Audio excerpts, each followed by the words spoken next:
তোমার বাড়ির পাশে একটি গাড়ি 3 দিন ধরে দাঁড়িয়ে আছে, তুমি সেটা লক্ষ্য করেছ, অনুভব করেছ।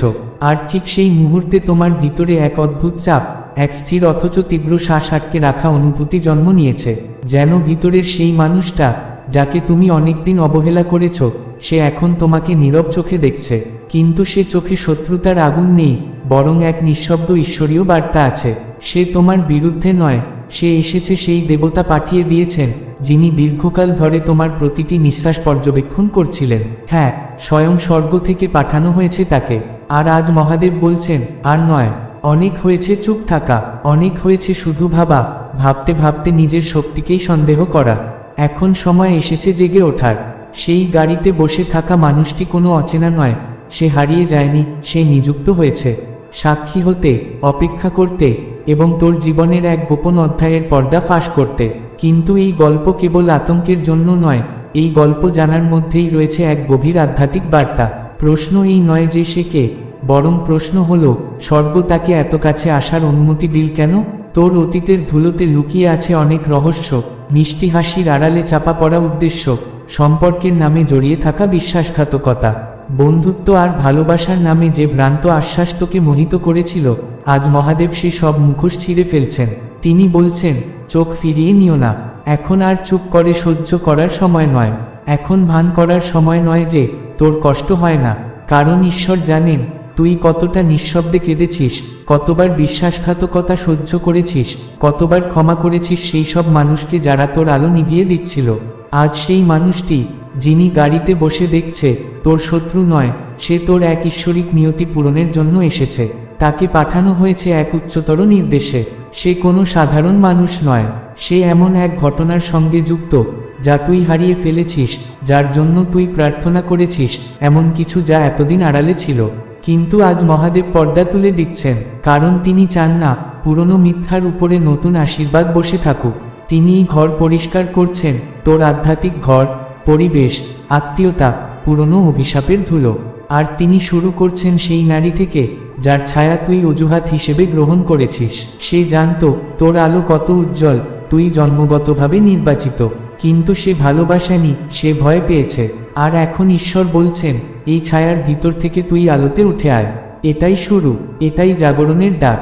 মহাদেব দেখছেন, বলছেন, আর থেমে থাকিস না, তুই প্রস্তুত। সে তোমার প্রতি ঈর্ষান্বিত ছিল, সে তোমার অনুকরণ করেছিল, তোমার জীবনের প্রতিটি ধাপে নজর রেখেছিল, যেন এক গোপন ছাত্র যে শিক্ষককে হার মানাতে চায়। সে তোমার সহানুভূতিকে দুর্বলতা বলে ধরে নিয়েছিল। আর যখন তোমার আত্মা তার প্রতারণাকে চিনে ফেলেছিল, তখন সে অন্যদের বলেছিল, তুমি খুব সংবেদনশীল। সে ভুল প্রার্থনা করেছিল, অন্ধকারের পথে গিয়েছিল। সে প্রার্থনা করেছিল যেন তোমার আলো নিভে যায়, যেন তার আলো আরও উজ্জ্বল হয়ে ওঠে।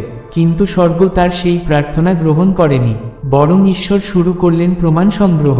তিনি প্রতিটি উচ্চারিত শব্দ, প্রতিটি অভিশাপ, প্রতিটি কুচিন্তার সাক্ষ্য একত্রিত করলেন। আর এখন সেই পবিত্র পাণ্ডুলিপির পাতা খুলে গেছে, স্বর্গ রায় দিচ্ছে, আর সেই রায়ের নাম প্রকাশ। তুমি অনেক সহ্য করেছ, আর এখন সময় এসেছে সেই মৃত বোঝা নামানোর। তুমি সেই সব ভ্রান্ত সম্পর্কের ভারে রাতের পর রাত কেঁদেছ, যেখানে ছিল শুধু ছদ্ম বিশ্বস্ততা। কিন্তু এখন তুমি বেঁচে আছো। ঈশ্বর নিজে বলেছেন, আর একটিও ঝড় তোমার জীবনে আমি পাঠাবো না যা তোমাকে ভেঙে দেবে। পরবর্তী ঝড় আসবে তোমার পথ পরিষ্কার করতে। সেই হাওয়া নিয়ে যাবে তাদের যারা ভালোবাসার ভান করেছিল। সেই ঢেউ নিয়ে আসবে বিলম্বের শেষ, আর তোমাকে প্রতিষ্ঠিত করবে তোমার সেই ভাগ্যে যার জন্য তুমি জন্মেছিলে। কিন্তু এই নতুন ঋতুতে প্রবেশ করতে হলে তোমাকে সত্য জানতে হবে, মধুর রূপে নয়, আরামদায়ক রূপে নয়, এক কঠিন, দগ্ধকর অথচ নিরাময়কারী সত্য যা আত্মাকে জাগিয়ে তোলে। তোমার ঘরের পাশে দাঁড়িয়ে থাকা সেই গাড়িটি ছিল এক দৈব নিযুক্তি, এক বাহ্যিক সংকেত যা তোমার আভ্যন্তরীণ প্রকাশের দ্বার খুলে দিয়েছে। ঈশ্বর পর্দা সরিয়ে দিচ্ছেন, স্বর্গ পর্যবেক্ষণ করছে। শুধু তুমি নয়, তারাও যারা তোমাকে আঘাত করেছে এবং ভেবেছে তুমি কিছুই বুঝবে না, যারা তোমার পিছনে বিষ বুনেছে অথচ সামনে হাসি হেসেছে। সেই নারী যে দিনে তোমার সঙ্গে হেসেছে কিন্তু রাতে তোমার বিরুদ্ধে ফিসফিস করেছে। সে ভেবেছিল তার অন্ধকার সে লুকাতে পারবে, কিন্তু এখন ঈশ্বর বলছেন, আমি হৃদয় উন্মোচন করব। আমি আমার সন্তানকে আর অজ্ঞতার মধ্যে হাঁটতে দেব না। আমি শত্রুকে আর তার চারপাশে ঘুরতে দেব না। তুমি এখন এক আত্মিক প্রকাশের মুহূর্তে দাঁড়িয়ে আছো। সব কিছু যা কৃত্রিম তা ভেঙে পড়ছে, প্রতিটি লুকানো উদ্দেশ্য প্রকাশ পাচ্ছে। তুমি হয়তো অস্বস্তি অনুভব করছো, হয়তো একটু ভয়ও পাচ্ছ, কারণ তোমার আত্মা এখন পূর্ণ সত্য গ্রহণের জন্য প্রস্তুতি নিচ্ছে, আর সত্য সবসময়ই আরামের মূল্য চায়। কিন্তু ঈশ্বর যা দিচ্ছেন তা এমন কিছু যা ভেঙে ফেলার নয়। এক বিশাল রূপান্তর ঘটছে। স্বর্গ তোমার চারপাশে রক্ষাকর্তাদের প্রেরণ করেছে, কারণ তুমি বিপদে নও, তুমি পূর্ণতার দিকে এগিয়ে যাচ্ছ। কিন্তু সামনে কি আছে তা জানতে হলে জানতে হবে কে তোমার বিরুদ্ধে কাজ করছিল। সেই নারী যাকে এখন ঈশ্বর প্রকাশ করছেন, সে কোনো আকস্মিক আগন্তুক নয়। সে নিযুক্ত ছিল, পাঠানো হয়েছিল তোমার জীবনের পাঠ নিতে। সে নীরবে তোমার সঙ্গে প্রতিযোগিতা করত। সে আধ্যাত্মিক শব্দ ব্যবহার করে নিজেকে বিশ্বস্ত প্রমাণ করতে চেয়েছিল, কিন্তু তার ভিতরে ছিল ঈর্ষা আর তিক্ততা। সে চাইতো যা কিছু তোমার, তা যেন তার হয়। সে বুঝতে পারেনি কেন তোমার দিকে সবাই আকৃষ্ট হয়, কেন তোমার মধ্যে সেই আলো, সেই করুণা, সেই অজানা শান্তি জ্বলে। সে জানতো না এই সব কিছুই আসলে এক দোয়াই বা পরিকল্পনার অংশ। এটা প্রদর্শনের জন্য নয়, জনপ্রিয়তার জন্য নয়, এটা তোমার উদ্দেশ্যের সঙ্গে সম্পর্কিত। ঈশ্বর জানতেন, আর এখন তিনিই তোমাকে সত্যের মুখোমুখি দাঁড় করাচ্ছেন, যাতে তুমি নিজেকে চিনতে পারো, মুক্তি পেতে পারো এবং পূর্ণতায় প্রবেশ করতে পারো। সে তোমার অনুকরণ করতে চেয়েছিল, তোমার পথ রোধ করতে চেয়েছিল। সে অন্যদের বোঝাতে চাইতো তুমি আসলে সেই ব্যক্তি নও যার দাবি তুমি করো নিজেকে। কিন্তু চূড়ান্ত রায় তো স্বর্গেরই হয়, আর এখন ঈশ্বর দৃপ্ত ও স্পষ্ট কণ্ঠে জানিয়ে দিচ্ছেন তোমার জীবনে তার সময় ফুরিয়ে গেছে। এই প্রকাশ বেদনার, নিঃসন্দেহে, কিন্তু অপরিহার্য, কারণ তুমি যে জায়গায় যাচ্ছ সেখানে সবাই তোমার সঙ্গী হতে পারে না। তুমি যে আশীর্বাদ গ্রহণ করতে চলেছ তা এত বিশাল, এত অলৌকিক যে ঈশ্বর নিজেও তা আত্মিক বিশৃঙ্খলার ভিতরে ঢুকতে দিতে পারেন না। এ এক পবিত্র পর হসন্ত বতয়ে রৌন গাড়ি, সেই পুরুষ, এই বার্তা সবই এক সুস্পষ্ট নিশ্চিতকরণ। তুমি নজরবন্দি নও, তুমি সংরক্ষিত। তুমি শুধু রক্ষা নয়, মহিমায় প্রতিষ্ঠিত হচ্ছ। সেই পুরুষ যে তোমাকে দেখছে, সে কোনো ধাওয়া করা ব্যক্তি নয়, সে এক দ্যুতিময় সংকেত, এক জীবন্ত সাক্ষ্য। স্বর্গ খুব গভীর মনোযোগে দেখছে তোমার জীবনে কি অন্যায় ঘটে চলেছে। সে তোমার অদৃশ্য হয়ে যাওয়া, অবহেলিত বোধ করার মুহূর্তগুলোর উত্তর। যখন তুমি ভেবেছিলে ঈশ্বর তোমাকে ভুলে গেছেন, তখনও স্বর্গ তোমাকে দেখছিল। দেবদূতরা সব কিছু রেকর্ড করছিল, ঈশ্বর প্রস্তুতি নিচ্ছিলেন। আর এখন এসেছে সেই বিপরীত পালাবদলের সময়, এক ঈশ্বরপ্রদত্ত মোড়, এক অলৌকিক উন্মোচন। যা লুকানো ছিল তা প্রকাশিত হবে, যা চুরি হয়েছে তা ফেরত আসবে, আর যারা তোমার বিরুদ্ধে ছিল তাদের মুখোশ খুলে যাবে। তুমি এই বার্তা হঠাৎ করে পড়ছ না, এটি এক ঈশ্বরিক সময়বোধ। তোমার আত্মা অনেকদিন ধরে স্পষ্টতা প্রার্থনা করছিল, আর এখন সেই সত্য সামনে এসেছে। তবে এই সত্যের সঙ্গে আসে এক গম্ভীর দায়িত্ব। একবার তুমি সত্য জানলে, আর ছলনার ভিতর বসবাস করা চলে না। তুমি তাকে আর সম্মান দিতে পারো না যাকে ঈশ্বর নিজে প্রকাশ করেছেন। তুমি তোমার শক্তি ব্যয় করে যেতে পারো না তাদের জন্য যারা তোমার জ্যোতিকে নিভিয়ে দিতে এসেছে। এই আত্মিক জীবনের বেঁচে থাকার যুগ শেষ। এখন সময় এসেছে আত্মিক আধিপত্যের। তুমি পাগল নও, তুমি অসংবেদনশীল নও, তুমি আত্মিকভাবে জাগ্রত। এজন্যই তোমার হৃদয় এত গভীরভাবে অনুভব করে, এজন্যই ঘুম এলে তৃপ্তি আসে না, এজন্যই তোমার স্বপ্নগুলো এত বিচিত্র হয়ে উঠেছে। আত্মিক পরিসর সরে যাচ্ছে, বদলে যাচ্ছে, নিজেকে পুনরায় সংহত করছে, আর তুমি এই পরিবর্তনের কেন্দ্রে। তুমি সেই ভবিষ্যৎবাণীর পরিপূর্ণতায় প্রবেশ করছো যা তোমার পূর্বপুরুষরা অশ্রু ও প্রার্থনায় একদিন উচ্চারণ করেছিলেন। এজন্যই যুদ্ধ এত তীব্র হয়েছে, এজন্যই প্রতীক্ষা এত বিষাদময় হয়েছে। শত্রু চেষ্টা করেছিল তোমার হৃদয়ের সবচেয়ে ঘনিষ্ঠ স্থানে ভুল মানুষদের বসিয়ে, যেন তোমার প্রতিশ্রুতি ভেঙে যায়। কিন্তু ঈশ্বর তার ছায়া সরিয়ে দিলেন। এখন পর্দা উন্মোচন হচ্ছে। সেই নারী যে বলেছিল আমি সবসময় তোমার পাশে থাকব, গোপনে প্রার্থনা করছিল যেন তুমি কখনো সফল না হও। যখন তুমি কষ্টে ছিলে, যখন তোমার তার দরকার ছিল, তখন সে নিজেকে উচ্চতর ভাবত, আর তখনই সে তোমার প্রতি নরম ছিল। কিন্তু এখন যখন তুমি সামনে এগোচ্ছে, নিজের আলোয় দীপ্ত হচ্ছ, সে তা সহ্য করতে পারছে না। কারণ এখন ঈশ্বর তোমাকে প্রতিষ্ঠিত করছেন, ঈশ্বর তোমাকে প্রকাশ করছেন, আর সত্য আর গোপন থাকবে না। তুমি ঈশ্বরের সন্তান, আর তিনি নিজেই তোমার হয়ে কথা বলছেন। তাই ঈশ্বর নিজেই তাকে সরিয়ে দিচ্ছেন। তুমি বিরোধিতা করো না, দুঃখ করো না, বরং উদযাপন করো, কারণ এই উদ্ঘাটনই তোমার উন্নতির সূচনা। আর সেই গাড়িতে বসে থাকা মানুষটি শুধুই তোমাকে দেখছে না, তাকে পাঠানো হয়েছে এক সাক্ষী হিসেবে, যেন নিশ্চিত করা যায় তোমার আশেপাশে যা ঘটছে তা স্বর্গ জানে, বোঝে ও তোমার সুরক্ষার জন্য পদক্ষেপ নিচ্ছে। কারণ সামনে যা আসতে চলেছে তা দেখে অবাক হয়ে যাবে তারা, যারা তোমার উপর সন্দেহ করেছিল। ঈশ্বর তোমার সাক্ষ্যকে এক মহাজন সম্মুখ নাট্যরূপে প্রকাশ করতে চলেছেন। তোমার পুনরুদ্ধার হবে গর্জনময়, তোমার আশীর্বাদ হবে প্রশ্নাতীত, আর তোমার দিকটি নিভিয়ে দেবে সব মিথ্যার আলো। আকাশ এখন গর্জে উঠেছে, সময় এসে গেছে। ঈশ্বর তোমার অনুমতির অপেক্ষায় নেই, তিনি তার বিচার পাঠাচ্ছেন, তার প্রতিশ্রুতি রক্ষা করছেন, তার বাক্য পূর্ণ করছেন। আর এই বার্তা তোমার জন্য চূড়ান্ত নিশ্চিতকরণ। তুমি একা নও, তুমি পাগল নও, তুমি পিছিয়ে যাচ্ছ না, তুমি তোমার নিয়তির দিকে দৃঢ়পদে এগিয়ে যাচ্ছ। তুমি ঈশ্বর দ্বারা বেষ্টিত, ঈশ্বরের নির্দেশে রক্ষিত। হ্যাঁ, সত্য প্রকাশ পাচ্ছে। সেই নারী যার বিষয়ে ঈশ্বর এতদিন নীরব ছিলেন, আজ তার মুখোশ খুলে দিচ্ছেন। দেরি হওয়ার আগেই এই সত্য গ্রহণ করো। তোমার জীবনের পরবর্তী পর্ব শুরু হওয়ার আগে এই চূড়ান্ত মুহূর্তে তুমি সতর্ক হয়েছ। এত সব প্রতিকূলতার মাঝেও তুমি ভালোবাসা পেয়েছ। এখন সময় এসেছে সত্যের দিকে হাঁটার, ক্ষমতার ভিতর দিয়ে চলার, ঈশ্বরের বিচারের আলোয় অগ্রসর হবার। স্বর্গ তোমার পেছনে দাঁড়িয়ে আছে, দেবদূত তোমার সম্মুখে কায়েম। সত্যের তরবারি উঠে গেছে, আর প্রতিটি মিথ্যা একে একে ভেঙে পড়ছে। তোমার ঘরের পাশে 3 দিন ধরে দাঁড়িয়ে আছে একটি গাড়ি। তুমি নিশ্চয়ই লক্ষ্য করেছ, তুমি পরিবেশে এক অদ্ভুত পরিবর্তন অনুভব করেছ। গাড়ির ভিতরের সেই মানুষটি তোমাকে দেখছে, আর তার উপস্থিতিতে কিছু একটায় তোমার আত্মা ব্যাকুল হয়ে উঠেছে। তুমি কল্পনা করছো না, এই অস্থিরতা তোমার হৃদয় সৃষ্টি নয়, এই হঠাৎ সজাগতা কোনো ভ্রম নয়, এটি কোনো অতিবিবেচনা নয়, এটি অন্তর্জ্ঞান যা ঈশ্বর নিজে তোমাকে দান করেছেন, যেন তুমি বুঝতে পারো তোমার চারপাশে কিছু অসাধারণ ঘটছে। তোমার এমন অনুভব করা ভুল নয়, তোমার সতর্ক থাকা কোনো অপরাধ নয়, তুমি যে উত্তর খুঁজছো তা খোঁজা ভুল নয়। কারণ তোমার চারপাশে যা ঘটছে তা চোখে দেখা জগতের সীমার অনেক বাইরে।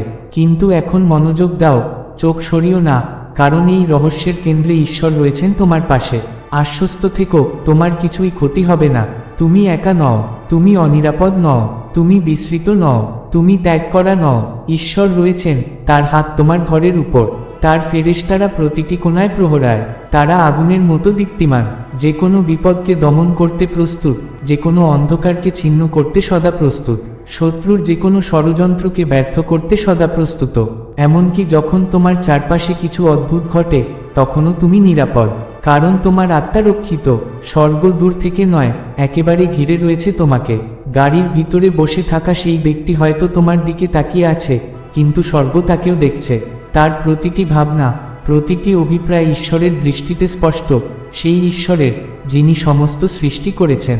সত্য এই, সে হঠাৎ এখানে আসেনি, সে একজন সাধারণ পথচারী নয়, সে নিছক কোনো আগন্তুক নয়, সে তোমার ভাগ্যের সঙ্গে জড়িত, তবে যেভাবে তুমি ভাবছ সেভাবে নয়। সে একটি সংকেত, একটি ট্রিগার, একটি পরীক্ষা, একটি সতর্ক, একটি বার্তা। সেই গাড়ি তোমাকে ভয় দেখানোর জন্য আসেনি, বরং জানিয়ে দিতে এসেছে তুমি কতটা নিরাপদ। কারণ যখন বিপদ ঘনিয়ে আসে, ঈশ্বর আরও কাছাকাছি চলে আসেন। যখন চারদিক অন্ধকারে ঢেকে যায়, আলো জ্বলে ওঠে। যখন ভয় দরজায় কড়া নাড়ে, বিশ্বাস তার দ্বার খুলে দেয়। তুমি শিকারের রূপে বেঁচে নেই, তুমি জাগরণের পথে চলছ। ঈশ্বর বলেন, ভয় পেও না, আমি তোমাকে এটা দেখার অনুমতি দিলাম যেন তুমি আমার দিকে ফিরে আসো, যেন তুমি তোমার অন্তর্জ্ঞানকে নিয়ে আর সন্দেহ না করো, যেন তুমি তোমার আহ্বান সম্পর্কে আর সংশয়ে না থাকো, যেন তুমি বুঝতে শুরু করো আত্মিকভাবে তুমি কতটা সজাগ হয়েছ। তুমি অনেক বেশি অনুভব করছো, তুমি ভিন্নভাবে স্বপ্ন দেখছো, তুমি এমন কিছু শব্দ শুনতে পাচ্ছ যা অন্যরা শুনতে পায় না। তুমি অনুভব করেছো তোমার চারপাশে কেউ নেই, তবুও যেন কেউ তোমার দিকে তাকিয়ে আছে, তোমার উপস্থিতিকে লক্ষ্য করছে। এটা কোনো উন্মত্ততা নয়, এটা কোনো বিভ্রম নয়, এটা এক গভীর আত্মিক সক্রিয়তা, এক আত্মিক জাগরণ। পর্দা সরেছে, আর এখন তুমি সম্পূর্ণরূপে সচেতন হয়ে উঠছ। তুমি দুর্বল নও, তুমি প্রতিভাবান। তোমার উপর কেউ আক্রমণ করছে না, তুমি এক রূপান্তরের মধ্য দিয়ে যাচ্ছ। আর যা বাহ্যিকভাবে নজরদারি মনে হচ্ছে, সেটি আসলে স্বর্গীয় নিশ্চিতকরণ। তুমি পাগল নও, তুমি অস্থির নও, তুমি আত্মিকভাবে প্রখর হয়ে উঠছ। কিন্তু তবুও প্রশ্ন জাগে, সে লোকটি এখনো কেন সেখানে আছে? কেন 3 দিন ধরে? কেন এখন? কারণ ওই 3 দিনে তোমার ভিতর কিছু বদলানোর ছিল, কিছু জাগ্রত হবার প্রয়োজন ছিল। স্বর্গ এক দৃশ্যমান রহস্যকে ব্যবহার করেছে যেন তোমার অদৃশ্য আকুলতা পুনরুজ্জীবিত হয়। আর যেটা তুমি জানো না, সেটা এই, বছরের পর বছর এমন কিছু শক্তি গোপনে তোমার জীবনকে লক্ষ্য করছিল। ঈর্ষা, প্রজন্ম থেকে প্রজন্মান্তরে চলে আসা আত্মিক ভার, অভিশাপ, উত্তরাধিকার সূত্রে প্রাপ্ত ভয়, অপূর্ণ প্রতিশ্রুতি, অজস্র ভগ্ন প্রত্যয়, সবই তোমার ভাগ্যের প্রান্তে বসেছিল, চুপচাপ তাকিয়ে, অপেক্ষা করে, তোমার অগ্রগতিকে রোধ করতে চেয়ে। কিন্তু এখন ঈশ্বর সবকিছু উন্মোচন করছেন, যা এতদিন নীরবে, নিঃশব্দে গোপনে অবস্থান করছিল। গাড়ির ভিতরের লোকটি আসলে কোনো সরাসরি বিপদ নয়, সে বিপদের প্রতীক। সে সেই সব কিছুর প্রতিচ্ছবি যারা মনে করেছিল তুমি সফল হতে পারবে না। আর ঈশ্বর তাকে তোমার সামনে এনেছেন শুধু এই জানাতে, তুমি উঠতে চলেছ, তুমি মুক্ত হতে চলেছ, তুমি তোমার উদ্ধার ও পরিপূর্ণতার দিকে এগিয়ে যাচ্ছ। কিন্তু শোনো, এই যুদ্ধ শারীরিক নয়, এই লড়াই গাড়ির সঙ্গে নয়, এই যুদ্ধ তোমার আত্মার ক্ষেত্র। তুমি এখন জানিয়ে দাও প্রতিটি অশুদ্ধ আত্মাকে, এই পবিত্র জমিনে তাদের কোনো অধিকার নেই। তুমি ভয়কে বলো, তোমার কোনো স্থান নেই এখানে। তুমি উদ্বেগকে আদেশ করো, চলে যাও। তুমি ঈশ্বরের সন্তান হিসেবে তোমার স্থান গ্রহণ করো। তুমি তোমার কণ্ঠস্বরকে উত্তেজনায় নয়, শক্তিতে তুলে ধরো। কারণ যিনি তোমার ভিতর বাস করেন, তিনি এই জগতের যে কোনো শক্তির চেয়ে মহান। তোমার ভয়ের কিছু নেই, তোমার বিরুদ্ধে প্রেরিত কোনো অস্ত্র সফল হবে না। ঈশ্বর এখন বলছেন, শোনো বাছা, আমি তোমাকে এখানে এনে ছেড়ে দিইনি। আমি তোমাকে শত্রুর মুখ দেখানোর জন্য ভয় দিতে চাইনি। আমি তা করেছি যাতে তুমি ভুলে না যাও তুমি কে। তুমি আবৃত, তুমি বেষ্টিত, তুমি আত্মায় অদম্য। কোনো মানুষ, কোনো শক্তি, কোনো অন্ধকার প্রবেশ করতে পারবে না সেই স্থানে যেটি আমি নিজ হাতে সিল করে রেখেছি। আমি তোমার নাম সিল করে রেখেছি। তোমার উদ্দেশ্য, তোমার চিন্তা, সবকিছুই আমার আশ্রয় সুরক্ষিত। পৃথিবী তোমাকে দেখে, আর আমি তোমাকে রক্ষা করি। তুমি পড়ে যাওয়ার জন্য তৈরি হওনি। গাড়িতে বসে থাকা সেই মানুষটি ভাবছিল সে তোমাকে পর্যবেক্ষণ করছে, অথচ প্রকৃতপক্ষে তাকেই পর্যবেক্ষণ করছে স্বর্গ। দেবদূতরা তাকে দেখছে, ঐশ্বরিক চোখে তার প্রতিটি পদক্ষেপ মাপা ও নিয়ন্ত্রিত হচ্ছে। সে নড়তেও পারে না যতক্ষণ না আমি অনুমতি দিই। তার কাজ ইতিমধ্যেই শেষ হয়ে গেছে, ব্যর্থ হয়ে গেছে, এমনকি সে তোমার নাম জানার আগেই। কারণ আমি তখনই তোমার ভাগ্য লিখে দিয়েছিলাম। সে তোমার দিকে তাকানোর আগেই আমি তোমাকে নিজের করে গ্রহণ করেছিলাম। আর আমার যেটি, আমি তার রক্ষা করি। দেবদূতরা শুধু যুদ্ধ করার জন্য নয়, তোমার জীবনে ঘোষণা করার জন্য উপস্থিত। এই যে তুমি এখন পার হচ্ছ, এই রূপান্তরের ঋতু, এই অস্থিরতা, এটি এক ঐশ্বরিক চিহ্ন। স্বর্গ গোপন সত্য উদ্ঘাটনের জন্য অদ্ভুত ঘটনাগুলোর ব্যবহার করে। আর সত্য এই, তুমি এমন এক অনুগ্রহের ভিতর প্রবেশ করতে চলেছ যা তুমি চাওনি। এমন দরজা দিয়ে হাঁটতে চলেছ যেখানে তুমি করা নাড়নি। এমন সুযোগ পেতে চলেছ যার কোনো ব্যাখ্যা নেই। আর শত্রু তা টের পেয়েছে, তাই এসেছে এই উদ্বেগ, এই অস্বস্তি, এই অচেনা চাপ। কারণ তোমার অলৌকিক মোড় এতটাই কাছাকাছি যে অন্ধকার পর্যন্ত তা টের পেয়ে গেছে। তাই এখন নড়বে না, সচেতন থাকবে, কিন্তু ভয় পাবে না। ঈশ্বর তোমার সঙ্গে আছেন, আর এটাই যথেষ্ট। ভগবান তোমার অটল দুর্গ, তিনি তোমার ঢাল, তিনি তোমার আশ্রয়। পৃথিবী কেঁপে উঠলেও, আকাশ ভেঙে পড়লেও, তুমি তার করুণাময় হাতে নিরাপদে আছো। হয়তো সেই গাড়ি আগামীকাল চলে যাবে, হয়তো সেই মানুষটি আর কখনো ফিরে আসবে না, কিন্তু শিক্ষা এটাই, স্বর্গ তোমার উপর যেভাবে নজর রাখে তা অন্য যে কোনো বিষয় থেকেও গভীরতর, শক্তিশালী ও করুণাময়। আর এই উপলব্ধি তোমার ভেতরে এক সাহস জাগিয়ে তোলে, একটা এমন সাহস যা তোমাকে তোমার হাঁটুতে নিয়ে আসে, তবে ভয়ের কারণে নয়, বিশ্বাসের শক্তিতে। কারণ যখন ঈশ্বর কোনো চিহ্ন দেন, তার মানে তিনি কোনো অলৌকিক ঘটনা প্রকাশের প্রস্তুতি নিচ্ছেন। এই মুহূর্ত কোনো কাকতালীয় ঘটনা নয়। তুমি এই পাঠ পড়ছ কারণ তোমার আত্মা নিশ্চিতকরণের খোঁজে ছিল, আশ্বাসের প্রয়োজন ছিল। আর স্বর্গ তার জবাব দিয়েছে, তোমাকে এই বোঝা একা বহন করার জন্য তৈরি করা হয়নি, তোমাকে ভয়ের মধ্যে বাঁচার জন্য গড়া হয়নি, তোমার জীবনকে ক্ষমতা ও কর্তৃত্বের সঙ্গে চলার জন্য প্রস্তুত করা হয়েছে। ঈশ্বর তোমাকে আত্মিক অনুভূতি দিয়েছেন একটি মহান উদ্দেশ্যের জন্য। তিনি তোমাকে অন্তর্দৃষ্টি দিয়েছেন, কারণ তুমি শুধুই এক পাত্র নও, তুমি এক প্রহরী, এক যোদ্ধা, নিজের ভেতরে এক নবী। তোমার স্বপ্নগুলো স্রেফ কল্পনা নয়, তাদের অর্থ আছে। তোমার অনুভূতিগুলো, তোমার উপলব্ধিগুলো ক্রমশ তীক্ষ্ণ হচ্ছে, কারণ তোমার পরবর্তী আধ্যাত্মিক দায়িত্ব খুব কাছে চলে এসেছে। হ্যাঁ, এই পৃথিবী অন্ধকারে ঘেরা, কিন্তু তুমি সেই আলো যাকে ছায়ার মধ্য দিয়ে হাঁটার জন্য আহ্বান জানানো হয়েছে। আর কেউ তোমাকে স্পর্শ করতে পারবে না। তুমি সেই ব্যক্তি যে বিভ্রান্তির মাঝেও স্পষ্টতা ধরে রাখতে পারে। তুমি শুধু নিরাপদ নও, তুমি মনোনীত, তুমি অভিষিক্ত। তুমি এমন কিছু পবিত্র বিষয় বহন করো যা খুবই মূল্যবান। আর এটাই সেই কারণ যার জন্য আক্রমণ বাড়ছে। এটাই সেই কারণ যার জন্য প্রতিরোধ এত অদ্ভুত। কারণ তোমার ভেতরে এমন কিছু আছে যা শত্রুকে কাঁপিয়ে দেয়। তোমার ভেতরে করুণা আছে, তোমার উপর অনুগ্রহ আছে, তোমার জন্য নির্ধারিত এমন এক ভাগ্য আছে যা কেউ পরিবর্তন করতে পারবে না। তাই যদি সেই গাড়ি আরেক রাত সেখানে থেমে থাকে, তবুও ঘুমিয়ে পড়ো, প্রার্থনা করো, গান গাও, হাসো। কারণ তোমার আনন্দ অন্ধকারের জন্য হুমকি, তোমার শান্তি শত্রুর ভাবনায় বিভ্রান্তি আনে। তোমাকে পালানোর জন্য সৃষ্টি করা হয়নি, তোমাকে দৃঢ়ভাবে দাঁড়িয়ে থাকার জন্য সৃষ্টি করা হয়েছে। আর যখন তুমি দাঁড়াও, তখন সমস্ত স্বর্গ তোমার পাশে দাঁড়ায়। প্রত্যেকটি দেবদূত, প্রতিটি প্রতিশ্রুতি, ঈশ্বরের মুখ থেকে উচ্চারিত প্রতিটি শব্দ যা তোমার জীবনের উপর বর্ষিত হয়েছে। যখন তুমি বিশ্বাসে স্থির থাকো, তখন সব কিছু শান্ত হয়ে যায়। এই তোমার পরীক্ষা, তোমার চিহ্ন, তোমার সময়। আর এখন সময় এসেছে উঠে দাঁড়াবার। গাড়িতে বসে থাকা সেই মানুষটি হয়তো পর্যবেক্ষণ করতে এসেছিল, কিন্তু যা সে দেখেছে তা তাকে কাঁপিয়ে দিয়েছে। সে দেখবে এক ঈশ্বর নির্ভর, অবিচল সন্তানের মুখ। সে দেখবে এক ঘর যা ঐশ্বরিক অগ্নিতে আলোকিত। সে দেখবে এমন এক মানুষকে যাকে ভেঙে পড়া উচিত ছিল, কিন্তু সে ভাঙেনি। বিভ্রান্তিতে সে চলে যাবে, নিঃশব্দে চলে যাবে। আর সে যখন গাড়ি চালিয়ে বিদায় নেবে, তখন তার মনে থাকবে, এই জায়গাটি পবিত্র, এই জায়গায় স্বর্গের শিল আছে। তুমি এই মুহূর্তকে স্মরণে রাখবে, কারণ এটা হবে এক মোড়, এক গুরুত্বপূর্ণ সন্ধিক্ষণ, যার পর তোমার আত্মিক সচেতনতা আরও গভীর হবে, তোমার বিশ্বাস আরও অটল হবে, তোমার আত্মা আরও দৃঢ় হবে। তুমি তোমার অন্তঃপ্রজ্ঞার ওপর নির্ভর করতে শিখবে, কারণ এখন এটি শুধুমাত্র অনুভূতি নয়, এটি তোমার ঐশ্বরিক দিক নির্দেশ। তুমি আর নিজের উপলব্ধিকে অবিশ্বাস করবে না। তুমি আর সেই অদৃশ্য জগৎকে নিয়ে ভয় পাবে না যা অন্যরা দেখতে পায় না। কারণ তুমি জানো, আত্মিক জগতে তুমি একা নও। ঈশ্বর তোমার সঙ্গে আছেন, আর সেটাই যথেষ্ট। তুমি স্বয়ং রাজাদের রাজা, মহামহিম ঈশ্বরের দ্বারা সমর্থিত। তাই লোকটিকে বসে থাকতে দাও, গাড়িটিকে থেমে থাকতে দাও, শত্রুকে বিভ্রান্ত হয়ে তাকিয়ে থাকতে দাও। কারণ তুমি পালিয়ে যাচ্ছ না, তুমি থেমেও থাকছ না, তুমি এগিয়ে চলেছ। তুমি নিচে নয়, উপরে উঠছ।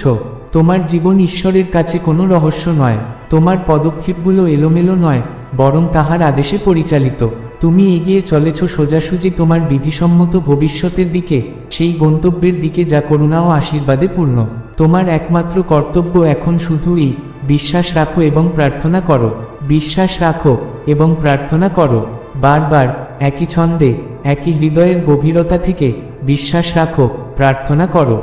কারণ বাকিটা স্বর্গ নিজেই সামলাবে। তুমি নিরাপদ, তুমি ঈশ্বরের দৃষ্টিতে আছো, তুমি ভালোবাসা পেয়েছ, এবং সবচেয়ে বড় সত্য হলো, তুমি কখনো একা নও। এখন নয়, কখনোই নয়। শান্ত থাকো, সামনে চেয়ে দেখো, কারণ এই বার্তাটি শুধু একখণ্ড শব্দ নয়, এটি তোমার জীবনে সমৃদ্ধি আহ্বান করছে। এটি এক স্বর্গীয় অনুগ্রহ যা তোমার আত্মাকে জাগিয়ে তুলছে। তাই এটি অবহেলা করো না, হৃদয় দিয়ে গ্রহণ করো। কারণ যিনি তোমার পেছনে আছেন, তিনি সৃষ্টিকর্তা নিজে। তুমি হেঁটে চলেছ তার ইচ্ছার পথে, তাই থেমো না, কাঁপো না, শুধুই এগিয়ে চলো।